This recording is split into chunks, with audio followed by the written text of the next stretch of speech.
Hey folks, welcome back. Today, we've got a wild one. Canada, our polite northern neighbor, might just be getting kicked out of the Five Eyes Intelligence Alliance. Yeah, you heard that right. The country famous for maple syrup, hockey, and saying sorry might lose access to some of the world's most classified intelligence. And why?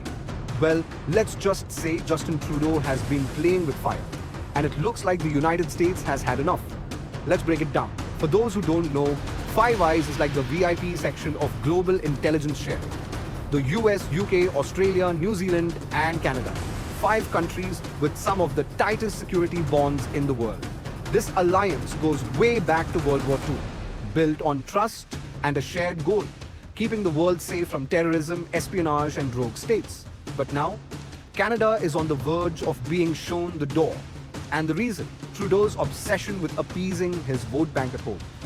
Remember last year when Trudeau accused India of assassinating a Khalistani separatist on Canadian soil? Yeah, he claimed this was based on Five Eyes intelligence. But here's the issue. Was Canada misusing its access to top-tier intelligence for political gains? Because Five Eyes isn't meant to help politicians win votes. It's meant to stop global threats. Now, it looks like the US isn't amused. According to reports, Peter Navarro, a top Trump advisor, has actually floated the idea of kicking Canada out of the alliance. Now, Trump himself hasn't signed off on it yet, but the fact that it's even being discussed, that's a big deal. And honestly, this is just the latest in a downhill US-Canada relationship.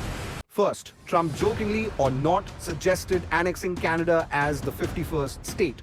Then he slapped massive tariffs on Canadian imports. And now, Trudeau is staring down the possibility of being locked out of Five Eyes, something that would be a humiliating blow to both his leadership and Canada's global standing. So what happens if Canada actually does get booted? Well, for starters, Canada loses access to crucial intelligence on global threats. It becomes way more vulnerable to security risks from China, Russia, and beyond. And let's not forget, Canada also provides intelligence, especially from the Arctic. If it's out, the US loses that advantage too. So here's the real question. Has Trudeau gone too far? Has his government put domestic politics above national security? And if the US can't trust Canada anymore, should anyone else? One thing is clear. Canada's seat at the world's most powerful intelligence table is hanging by a thread. If Trudeau doesn't seriously rethink his approach, the consequences could be catastrophic. What happens next? Well, we'll be watching.